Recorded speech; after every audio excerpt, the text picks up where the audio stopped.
आज हम स्टार्ट करेंगे डायरेक्ट एंड इनडायरेक्ट।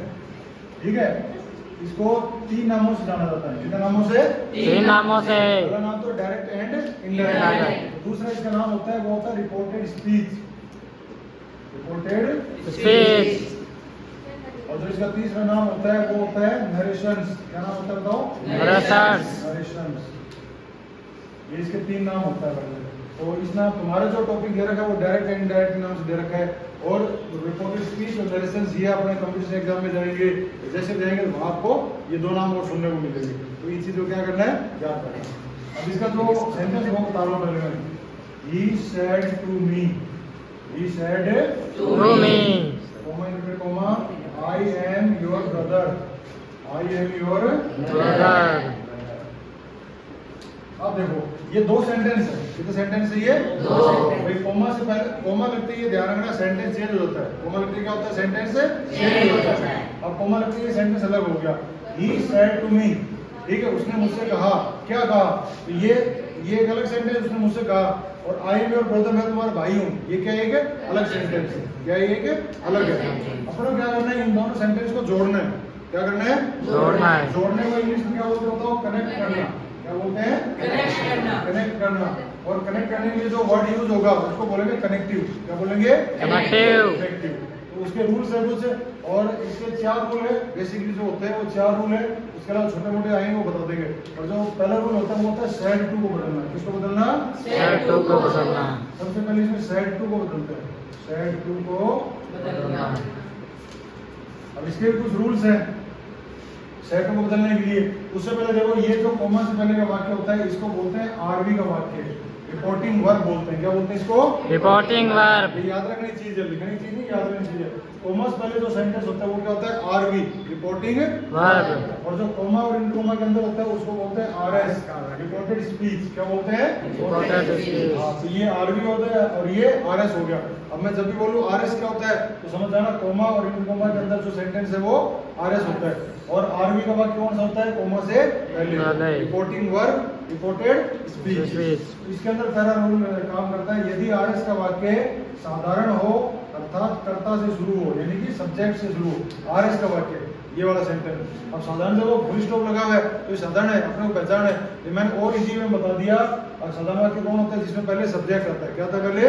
सब्जेक्ट। तो साधारण आरएस का वाक्य कर्ता से शुरू हो, साधारण वाक्य हो, उसमें क्या कर देंगे? अपने टोल्ड कर देंगे। क्या कर देंगे? टोल्ड। दूसरा रूल कहता है, यदि आरएस का वाक्य हेल्पिंग वर्ब से शुरू हो, सहायक क्रिया होती है ना जो, उससे शुरू हो और क्वेश्चन मार्क हो, प्रश्नवाचक हो, अर्थात हेल्पिंग वर्ब से शुरू हो। समझ गए? आरएस का वाक्य साधारण होगा तो क्या करेंगे? टोल्ड। और प्रश्नवाचक होगा, प्रश्नवाचक कब होगा? जब वो हेल्पिंग वर्ब से शुरू होगा। किससे शुरू होगा? हेल्पिंग वर्ब से। तो उसमें अपने क्या कर देंगे? आस्क्ड। क्या कर देंगे? आस्क्ड। तीसरा रूल है इसका, यदि आरएस का वाक्य WH शब्दों से, अब WH शब्द कौन से होते हैं तुम्हें पता ही है? Why, what, when, where, who, how, ये सारे वर्ड्स क्या होते हैं? WH वर्ड्स होते हैं। तो मैंने शॉर्ट में लिख दिया WH वर्ड्स। यदि आरएस का वाक्य क्वेश्चन मार्क हो यानी कि प्रश्नवाचक हो और WH से शुरू हो यानी कि, तो हमने क्या कर देंगे? उसमें भी आस्क्ड कर देंगे। क्या कर देंगे? आस्क्ड। इसका जो 4th रूल है वो है, यदि आरएस का वाक्य ओ, अलास, हुर्रे, ये क्या होता है? विस्मोदक बोलते हैं हिंदी में। क्या बोलते हैं इनको? विस्मोदक। इंग्लिश में बोलते हैं इनको एक्सक्लामेटरी। क्या बोलते हैं? एक्सक्लामेटरी। ओ, अलास, हुर्रे, ये एक शॉकिंग वाले होते हैं। मतलब अगर आप खुशी में भी बोल रहे हो, oh we have won the match, हम क्या हो गए? मैच जीत गए। Oh we have lost the match, हम क्या आ गए? मैच हार गए। यानी कि खुशी में भी और दुख में भी, दोनों क्या ये वर्ड काम में आते हैं। क्या बोलते हैं इनको? एक्सक्लामेटरी। हिंदी में क्या बोलते हैं? विस्मोदक। विस्मोदक। क्या कर दोगे आप? एक्सक्लेम्ड। एक्सक्लेम्ड होता है जाहिर करना। एक्सक्लेम विद जॉय, अगर खुशी हो तो, और दुख हो तो सोरो। और ठीक है, किसको हटा के? सेड टू को हटा के। ये पहला रूल चल रहा है। लास्ट रूल, इसका जो मेन रूल है, और भी बहुत सारे हैं। सेज को टेल्स करना, सेज का सेज रखना, टेल्स रखना, वो भी है, लेकिन जो बेसिकली तुम्हारे 10th में काम आ रहे हैं वो बता रहा हूँ मैं। 5वां रूल है, यदि आरएस का वाक्य वर्ब से शुरू हो। वर्ब क्या होती है बताओ? क्रिया। वर्ब क्या होती है? क्रिया। किसी भी काम को करना। अगर वर्ब से शुरू हो रहा है कौन? आरएस का वाक्य, तो अपने उसमें क्या कर देंगे? ऑर्डर कर देंगे। ठीक है, अगर आदेश देना हो तो सलाह दे रहा हो तो एडवाइस कर देंगे, और प्रेयर वगैरह कर रहा हो, प्रार्थना कर रहा हो तो रिक्वेस्टेड कर देंगे।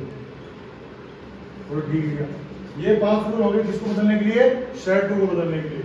अब दूसरा रूल यहाँ चेंज कर देंगे। दूसरा रूल क्या कहता है, कोमा एंड कोमा को हटाना, यानी मैंने अभी क्या बताया था, कनेक्ट करना। इन दोनों सेंटेंस क्या करना है, कनेक्ट करना। तो अपने को कनेक्टिव लगाना पड़ेगा। क्या लगाना पड़ेगा, Connective। हाँ, तो कनेक्टिव लिए पहला रूल होता है, यदि आरिस का वाक्य साधारण हो अर्थात कर्ता से शुरू हो तो दैट लगाना। क्या लगाना, That। हाँ। इस दूसरे रूल का नाम है यूज ऑफ कनेक्टिव्स।